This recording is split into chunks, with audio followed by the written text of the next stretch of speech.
Hello YouTube viewers, my name is The Master Hacks, also known as Steven LaFrance, and we have a team member here at the Hacks team, which is called Kyle. So Kyle, tell him about yourself. Well, I'm a geek. That is about it. Alright.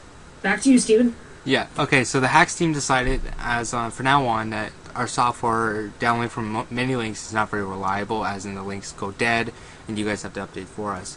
So we decided that we will host all of our .msis. We made custom-based MSIs on you guys. So It was difficult, but we figured it out. yes. And it is awesome now. Okay, so the first steps you're going to have to do is when you click on the link, it's going to ask you to sign in. If you don't have an account to sign in, you hit register. Now this is very easy, and we'll do it as in here. So 12345@gmail.com. Your first I feel name. sorry for whoever has that. They must get so much spam. Yeah, really. So you just fill out this information, and only the yellow is required. So let's put in a password. Where's my cookie?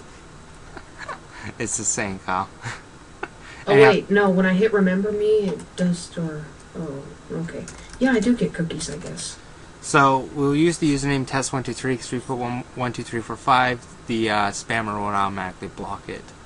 So we're going to add test to this as well because they're just going to assume it. So we'll put your first name, last name, the web server.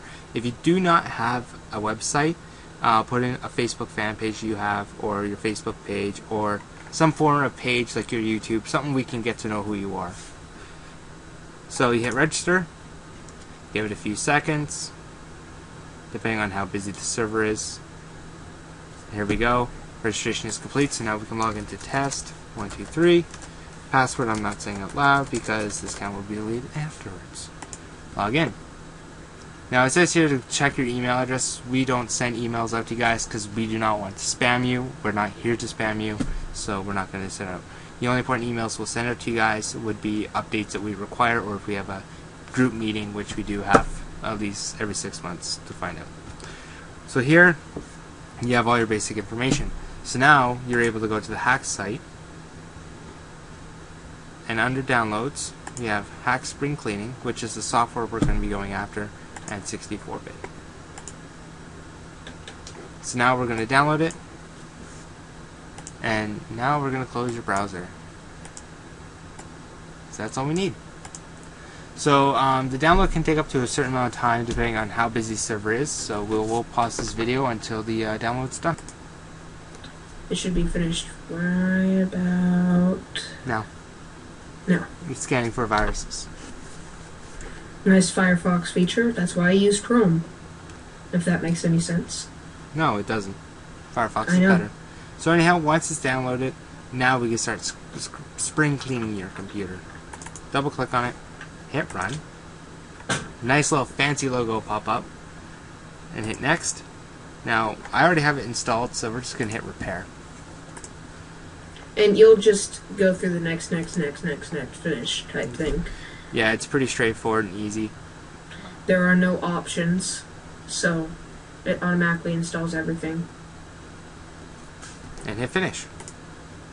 Now, the Hacks team here was so nice enough that we actually added a shortcut to your MS config and to uninstalling programs. The first step we're going to have to take is to uninstall programs. And that was very, very, very, very difficult to find. Did you know that Control Panel actually has a whole bunch of files? Yes, very difficult. So let's go find the software that we'll be able to uninstall and have no issues with uninstalling it. So here we have Media Monkey. I don't ever use it. It came with my installer for NIT, whatever the hell it is. NINITE.com. Yeah. So hit yes. Now this might is going to uninstall. Depending on the company, they might ask you for, hey, what are you leaving for, blah blah blah, or restart. So we're also going to uninstall Kyle's test software here, Hey, because he built it for his own network and wanted me to test it. So it's completely useless if you don't own a Linksys router or Cisco. there's one D-Link tester in there. And it tests your modem. So if you're not annoyed yet, your firewall will continuously pop up during the uninstall press. And you just want to uninstall every single thing that you don't use. Pretty much. If you don't know what you use very often, what you do use very often, well, you can right click on the top where it says name publisher installed on size version, and you can click on more, and then you can also, there's like a whole bunch you can check in here. Last used on is a popular one to use, and you click on it and it will tell you when the last time you used that application and if you ever used it. So this one, well, clearly it's not working for me. Way to go, Windows, you failed my video once again. Anyhow, it usually comes up here the blooper right there, a date for the application. So we'll close this now because we're done uninstalling the applications that we need. Second thing we're going to do is run msconfig. Now it says it requires firewall permission, but it will open without it, depending on your firewall settings. Now, selective startup is on mine, but if yours is on normal startup, everything will start up as normal. So whatever you've installed over the time while I'm at the startup, if you've never done this before, same with your services. Now, and just in case you're confused, msconfig is the same thing as the startup manager shortcut. Yes. So we're going to go into services and we're going to hit hide all Microsoft services because you do not want to disable any of those, or else you're going to have one hell of a time. So in here, AMD you want to keep going, Apple products you want to keep going, and then yeah, pretty much everything here I need. So if you don't, say that I don't know, there's a service installed by Bungee Cord Corporation. I don't know why I thought Bungee Cord all of a sudden, but and you don't use them anymore, you can disable it. Under startup, personally disable all except for your drivers for your graphics card and antivirus, and antivirus, Windows, and your Windows gadgets if you use them. If you don't, disable it. So I use Avast just because it talks to me. Threat detected. Yes, which is very helpful some days. It just makes you sound futuristic. I know. Isn't it awesome how it just goes, hey, threat detected, by the way, you retard. You downloaded a virus. Hit apply. On Norton, a big red spinning light comes up and goes, boom. Nice. So hit apply, then hit OK. Hit exit without restart because we do not want to, restart right now because we're not done. Next thing you want to do is run CCleaner. Now, the first time you run this, it is going to require firewall because you never installed it. We installed it for you. Actually, it'll ask for that every time it does, even if... I never did. Annoying, please. Yours is special. In the heart. In the head, too. So, what you want to do now is checkmark all of these stupid boxes. And there will be a menu. Just hold down your enter button while clicking these. You can wipe free space if you want. What this will do is take the empty space in your hard drive, wipe it so there's no data recovered off it if you chose to reformat your That'll file. take too much time. You can always do that from tools. Yes, or that. Also, your Firefox, your applications, internet, as in BitTorrent, stuff like that, your Adobe, Photoshop, MS, Office, if you have OpenOffice as well. Your media, just make sure you don't remove your saved passwords. Yes, unless you don't want them saved. Utilities, which is Daemon Tools, I wanted to delete that, and Game Explorer I want to work on too, and some Java. And now this won't delete the programs, it'll just delete their temporary files. yes, so save with space. So we're going to hit Run Cleaner, and we're going to see what we get.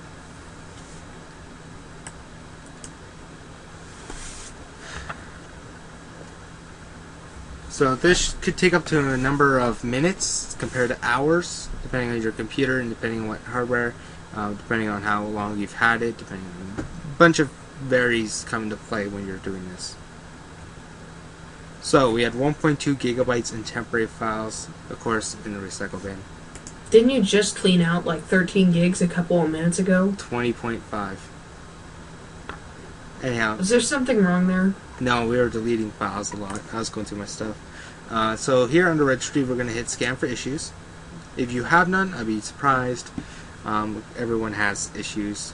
When you uninstall, the reason why we want to run the registry scanner after you uninstall your applications that you want is because they leave dirt behind that you just don't need.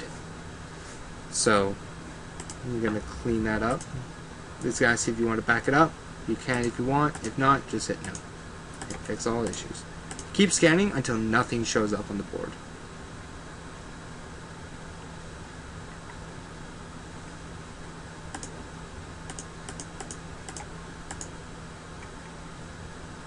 Eventually it will say that there's nothing. Okay, so we have nothing here, so that's everything we need to do. Now we're going to go under Defraggler.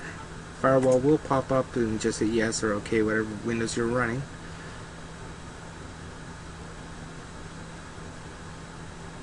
Okay. So now I can't do a defrag for it because the defragging does take some time, but I can do an analyst and walk you through it. So click on the drive you want to do, which your first drive should be your local disk C, and then it will analyst or analyze it when it's ready. Apparently this application doesn't want to go. Let's go! Yay! There it goes.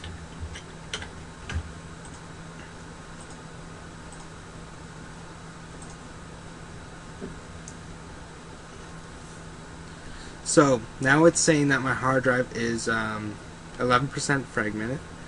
We can fix up by clicking defrag, or we can do quick defrag. My recommended is just do defrag and leave it overnight doing all your drives. So, and sometimes you might have to do it twice because it leaves off some files for some reason. I have no idea why it's doing that. Don't defrag more than once a week. If you do, you can damage your drive because defragging does tend to overheat a hard drive if it's not well ventilated. If you're running a pre-built computer, chances are you will run into the issue. If you're a custom builder like me, you won't have issues. If you're a Kyle, you will. Hey, I took the side off mine. It works fine now. Okay. So if you take the side off your computer that's pre-built, you'll be fine. Alright guys, I'm Master Hacks. That's Kyle. We're the Hacks team. We also have Speed Vision. He's our message gurus. So he's called the Shadow Hackers on YouTube. We'll keep working on those new MSIs for you, and that should make your life a whole lot easier. Yep. Sorry. And don't forget to visit hacksgameserver.com for all your download needs. We have plenty of software on there, including Xbox 360 games and how-to tutorials. Any illegal videos for cracking stuff or how to use illegal software will be hosted on that server due to the cost that YouTube is being a pain in my ass and says I'm somehow... Let's just say it. How am I breaking copyright laws with Microsoft with my own software? Don't go there. I just don't know how that works. Just don't go there. Anyhow, so just come over, download it, chat in the forums, sign up, have some fun. And if you have any questions, you can ask me or Kyle. Ask on the forums. If you can't find them on there, drop us an email, hackscorp@gmail.com, and we will add that form into the forums, so you can ask that question properly. Anyway, guys, see you later.